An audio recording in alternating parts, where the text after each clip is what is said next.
But let me begin first by saying that it is indeed an honor to come to you today to speak with you about a topic that is near and dear to my heart, and that is the topic of black educators and black teachers.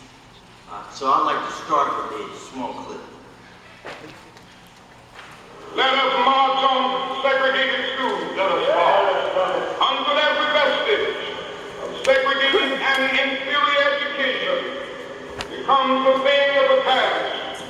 You won't hear me use an integrated system because I maintain the schools were never truly, even today, were truly integrated. When they finally decided to put the schools together and move the black teachers, they reinforced what we already knew. The black teachers were the most highly educated. Everybody didn't agree with the fact that the schools were being integrated. People like Coach Dingle here, who I love dearly, they were somehow able to endure, and I'm sure it was a great deal of pressure from the outside to not play black players. The way I like to look at it is they played fair ball. A lot of people didn't play fair ball in those days, but on that football team, we learned how to play fair ball. In 1968, there were 122 black high school principals. In 1970, there were only 17. Because that fall on the court bonus, all the schools had to be segregated. And I was here of the doctrine of separate equal. I found it was the hardest thing to find the truth. I was teaching science classes.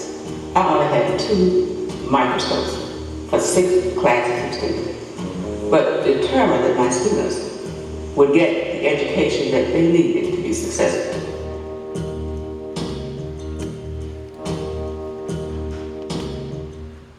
So this year, African Americans across the United States are commemorating the year 1619, which marks 400 years since the arrival of Africans in the first permanent English colony in North America. Since 1619, the history of black people has been a history of struggle toward freedom, democracy, and equality. But it has also been a period of great triumph, perseverance, and it has been an epic story of a mighty people. In our struggle, our ancestors challenged America to live up to its proclaimed revolutionary ideals, and in turn, helped shape a democracy that produced some of the greatest stateswomen and statesmen in world history. So while 1619 represents a relatively unknown marker for many Americans, for black Americans, it is a powerful reminder that for 4 centuries, we have transcended the dilemma of what Du Bois called double consciousness by grounding ourselves in black culture and black history. In our studies of what the historian Vincent Harding has called the black freedom struggle, we have tended to focus on the most recognized figures in our history. Most of you know about the heroic Harriet Tubman, a great hero of mine.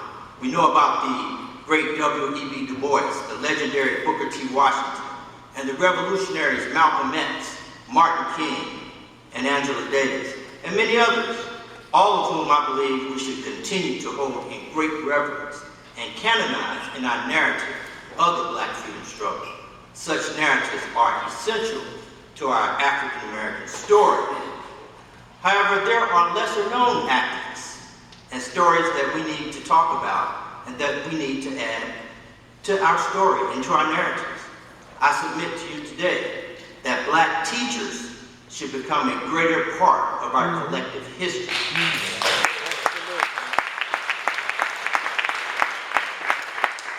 Because if we look at the work of historians such as James Anderson and many others, we see that black teachers risked their lives to teach their enslaved brethren to read. Black teachers established schools in their homes and churches, and these schools were often called Sabbath day schools, ones that were established in churches after emancipation and during Reconstruction. And black teachers also challenged white supremacy in their classrooms throughout the 20th century. And these are stories that we don't know about. These events prompted me to think about the countless numbers of teachers during the Black freedom struggles whose name we do not know and whose stories will never be heard. So as a result, 5 years ago, I set out to videotape, interview 500 teachers, hopefully 1,000, but 500 for now, who taught during the Civil Rights era and the post-Civil Rights era. And I'm working between the years of 1950 and 1980. Some of the teachers that I've interviewed so far have been in the 90s and even in the early 100s. I was interested in this period because I heard many stories in my church and in my community growing up in a little small town called Rock Hill, South Carolina, that no one's ever heard of. Come on, sir. And I heard about these heroic teachers who did some great things in the 1950s and 60s. And believe it or not, I was fortunate enough to have them, some of them, as my teachers in the 1970s and 80s. Now I'm giving you my age. So, yet despite the significant pedagogical activism, some civil rights organizations, believe it or not, even during the 60s, organizations that I won't name, view Black teachers as unsupportive of the civil rights movement, especially in relation to school desegregation efforts. These teachers, some organizations believe, or this particular organization believed, were more interested at times in protecting their teaching positions in segregated schools than in advocating for civil rights for Black citizens. Even today, some historians characterize Black teachers of the 50s and 60s as remaining on the sidelines of the movement. We all know that that's not true. So drawing on the selected oral history interviews collected by the Teachers in the Movement Project at the University of Virginia, I want to briefly explore selected teacher stories in Virginia and, if I have time, in my home state of South Carolina. And the following questions guide our study. What experience influenced these teachers? What experiences influenced these teachers' intellectual activism? And how did teachers engage in ideas of liberation and freedom in their teaching? And as I mentioned earlier, growing up in Rock Hill, South Carolina in the 1970s, I often heard stories about these heroic teachers. And I knew many of these teachers in my church. One story that always inspired me occurred in January of 1961, when students at the local Friendship Community College sat in at a McCrory's lunch counter to protest segregated lunch counters and businesses in town. After being refused service, the students were arrested, and instead of paying bail, to serve 30 days in the York County Jail. And this campaign was called the Jail No Bail Campaign, and it was legendary and marked an important moment in the civil rights movement. One of those students was a hero of mine by the name of William W. Massey, who's still with us today, and he was a legendary teacher in the community of Rock Hill. And although Massey is in the wrong fraternity, he and I did become good friends, and he continues to be a mentor of mine today. But in 1966, Spartanburg, South Carolina native Johnny Fullerwander, who you just saw, began working as a teacher at George Washington High School in Danville, Virginia. As a child, Fullerwander developed a love for science and did not envision teaching as her future career. When she was in the 5th grade, one of her teachers took an interest in the young student and mentored her. This teacher furthered Fullerwander's love for science, which she pursued vigorously at the all-Black Carver High School in Spartanburg. Carver, like other Black schools throughout the South, was a place of profound history because of its close connections to the Black community and its strong emphasis on academic achievement. And if you look at the historical record, what I found in studying these teachers, that in many cases, these all-Black schools throughout the South were better than the white schools. Some of you may know what I'm talking about. That's right. That's true. And one reason why the teachers were often better educated. In some of my interviews, over the years, I've gone to interview some people, and I will notice, when I'm interviewing a teacher in Chester, South Carolina, why do they have a degree from Columbia University from, say, like 1958?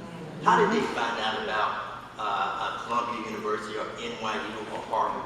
It was because the state of South Carolina paid them to go get their master's at a university in the north so that they would not try to desegregate the University of South Carolina. And this happened all throughout the South. Virginia too. So after graduating from high school, Fullerwinder headed to Salisbury, North Carolina to attend Livingston College on an academic scholarship. As in Spartanburg, Jim Crow was ever present in Salisbury. Nevertheless, as with her high school teachers, Fullerwinder found that her professors at Livingston were dedicated to the intellectual nourishment of their students. And at Livingston, she chose to major in teaching with a focus in science. And she told me, I felt that if I could use creative teaching strategies, I could probably affect positive changes in a lot of other students and then make them develop the joy of learning. In setting this lofty goal, Fullerwinder noted that failure was not an option.